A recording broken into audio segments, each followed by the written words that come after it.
Welcome to Mystic Musings with Toby Hewitt. I'm Toby Hewitt, and I'm your guide through time and space and all points in between.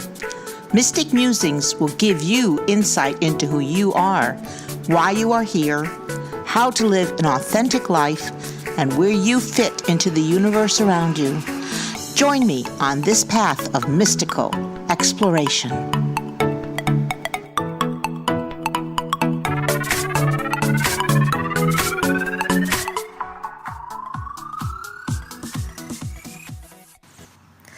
Welcome to episode 2 of Mystic Musings with Toby Hewitt.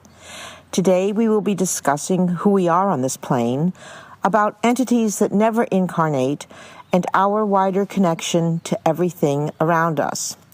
But first, here's some information for you. I am a conduit for spirit, and so I try to listen very carefully to what spirit wants me to do. It just makes the whole process much easier for me. Well, earlier I tried to record episode 2 using copious notes that I created, and it did not come out well at all. And the upshot of that is that there's sort of a lesson in this, that when we work out of ego, or when I work from ego, as in doing it myself, instead of listening to spirit and allowing spirit to send messages through me, it just got very bollocksed up. So we're going to do this again now, and here is episode 2. Who are we? What are we? We are spirit incarnated on this plane so that we can learn. We are spirit. Spirit is an energy. We normally live on another plane, which has a higher vibrational level. And it feels, when we're over there, sort of what this feels like. We have a lot more freedom as far as movement and understanding. But when we're on this plane, the table feels solid, and when we're on that plane, the table on that plane feels solid. So it is basically, the idea is the same, but over here we're able to learn lessons more easily and than we do over there. So when we are spirit, we are in the physical body, and we have to learn the lessons that come with having a physical body, both the restraints and the freedoms of that. We were created, everything, as I said earlier in episode 1, everything was created by and as part of the creative spirit. And we learn the lessons we need to learn at this point best in the physical plane, on the physical earth, which was created for these. This is sort of like a university with many, many classrooms in it. And we decide before we come here that we're going to learn certain lessons, and we go forth and learn them. We are here to be challenged and to challenge others. We teach each other, and we learn from other people and experiences. And so no matter what situation we find ourselves in, we need to recognize the blessing in knowing that we're learning something. Say that we're in a job that's very difficult or challenging or boring or requires a lot of physical activity that's difficult for us. We're learning something from that. And once we have finished learning from that, we can move on to the next thing that we're supposed to be doing. With people, this is also true because we learn from people around us. And sometimes we end up being with people who are very kind and giving and generous, and we learn that behavior set. We learn how to be that way, or we already are that way ourselves. We also learn from people who are not as giving and generous and kind. And from those people, we learn patience. We learn how to comport ourselves under stress and duress that this other person is trying to foist on us. Sometimes we run into people who are very toxic for us. And sometimes the lesson is simply that the challenge is one that we need to avoid and release from our existence. So sometimes we move away from people who are injurious to us and who can cause us harm to mentally and emotionally and sometimes physically. So we do have choices of how we're going to learn the lessons. I always like to learn lessons that are kind and generous and be with people who are that way. But I have learned a great deal from people who are very difficult. And sitting back and learning how to deal with those people is part of the lesson. We also have one of the things that's about the universe is that there are vibrational differentiation. And what that means is that different things vibrate at different frequencies. And when we're on this plane, we our physical bodies are vibrating at a certain level. The things around us that are physical or seemingly physical to us are also vibrating. For example, we can't take our physical hand and put our physical hand through the physical table on the earth plane. However, and I've always wondered this, if I could raise the vibration of my hand, the particles, nanoparticles, whatever, in the hand, and could I then pass my hand through a physical table? And while I'm not an adept, I could not possibly do something like that. I'm not even sure that's possible. It is as an idea. If we raise our vibrational level, we are able to do more things, pass through walls, etc. I mean, science fiction is full of these ideas. Different entities, different beings, different spirits live on different levels because of their vibrational frequency. When we pass out of our physical body, we are now existing at a higher vibrational, faster vibrational rate. And so, for example, spirit is not, you can't see spirits without bodies walking around on this plane very much. We'll get into ghosts and things like that in another episode, but we have to, in order to see that, we have to change our vibration here and recognize that there's a spirit trying to communicate with us. That's how I am able to see spirit during giving readings and hear spirit. I open up what I call the ears and eyes of my heart. I react from that vibrational plane. I work into that vibration and allow myself to be able to communicate with somebody on the other side. And so it's, for me, this is a lot of fun because I'm able to see people, and there's a lot of people that do this. I'm not saying anything about, oh my goodness, I'm this, I'm so very, very special. People can do this, and sometimes we see things out of the corner of our eyes and we think, oh, that was just an illusion. But actually, what we're doing is we're seeing other beings flashing by. Now, let me get into that. There are entities that that exist around us who never incarnate. And some of these entities include fairies and sprites and divas and very pleasant entities. And, for example, fairies, they never actually look like they do when you're watching a Disney film. They come across more as a bright light or an orb.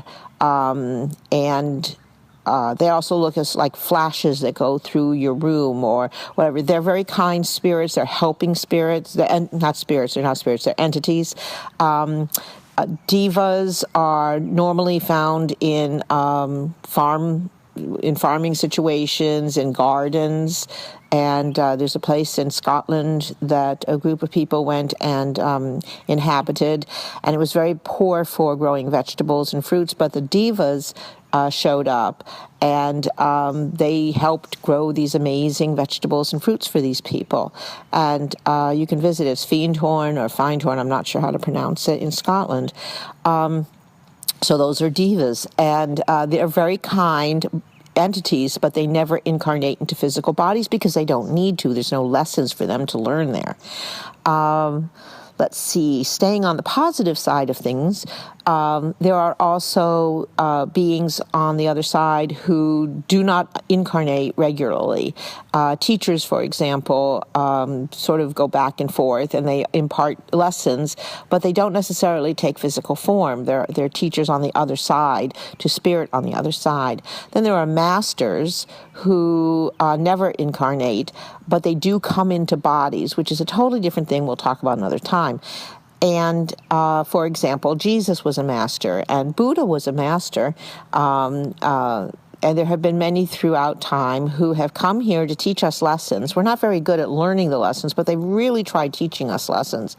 And so they come down, or over, I guess over is a better word, and then they leave, but the actual operation that our spirits go through when we are incarnated and then transition to the other side. These are they don't have to go through that process. They physically exist, and then they physically don't exist. And so all of these are wonderful things. And let's not leave out guides. Guides are people who were spirits, incarnated spirits who serve.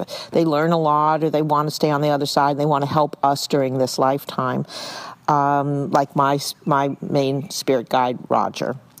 So let's see, what else can I tell you about good spirits? That's a good overview of it. Then, on the other hand, there are some I use spirits again, entities. Then we're talking also about sometimes there are beings who have such low vibrational intent. And these are sort of photonegative. I think of them as photonegatives because they're dark, they're shadowy, they're like shadows that move amongst us. I've heard people talk, and I've had experience with these beings that they show up, and especially when we're in bed and we're asleep, and we're in that sort of state between waking and sleeping, and suddenly there is a shadowy figure standing by the bed. And it's very frightening, and but on the other hand, it looks like these beings are trying to do us great harm, and they are. They're trying to, psychically hurt us. But if we find ourselves looking at a light beyond, like in a street lamp outside the window, or a light that may be in the room, or a night light even, anything that has to do with light gets rid of these beings. So even if you sit there and you imagine, I know it's hard when you're in that situation, if you imagine a bright shining light coming from, say, your solar plexus towards this being, they evaporate. They have to go away because they don't like light at all. These are negative entities, and we try not to do too much with them. We try to avoid them at all costs. So let's see, where else can we go with this conversation about who we are and why we're here? We learn the lessons. We interact with other spirits. We are actually one.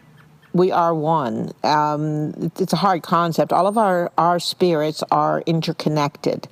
And sometimes when you're with somebody, you meet somebody for the first time, there's a feeling of acknowledgement. I know this person. How do I know this person? I've never seen this person before in this lifetime. How do I know this? You are having a vibrational recognition of another person. And it is a really lovely thing, especially since you're both lovely people.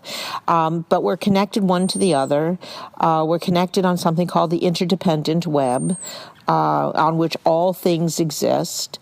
We are also connected both, just to take a sideline here, we're connected to the plants and the trees and the rocks and the minerals and everything that is around us, the air. We are part of all of this.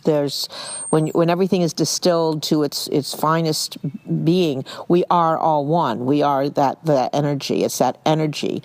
We are spirits. Different energies can manifest different ways. We are spirits at this point, and we are all, I said in the beginning, when the creative spirit created us, that being created us by and in the energy of love. And so our basic vibrational pattern that is available to us is that of love. We are love. And that is the thing to keep in mind right now when our planetary challenges are so strong, between challenges to the environment and challenges to our political system and challenges to all sorts of things going on at this point. We need to realize that all of these are lessons and that we are all connected. And even those that we do not like are connected to us, and that there are challenges and lessons to be learned. But to remember always, always that we are created by and in the energy of love, because we are love. Next week, we will explore how to recognize yourself as a spiritual being. You yourself are going to figure out that you are a spiritual being and how that knowledge can change your life. Now, this week, I would like you to have another new exercise to try. This time, I would like you to get very still, sit very comfortably, and maybe light a white candle, maybe grab a crystal to hold in your hand. And I'd like you to think about a loved one, somebody who may have passed recently. Those people are probably the best people to try because they're close by. For the year after passing, after transitioning, spirits are normally around their loved ones. So get yourself quiet and then reach out to your loved one on the other side and ask for a sign. Say that you want a sign for them, send them love, send them healing, and say, please show me a sign that you are around me. And what's going to come back to you, and it may not be in that particular moment, it may take a few minutes, it may take a day or two, but what you're going to find is that the person on the other side is going to find a way to communicate with you. They're either going to have a song come on that means something very specific to both of you, or feathers are going to appear where that you would never expect to see a feather. Coins appear out of nowhere in very illogical places.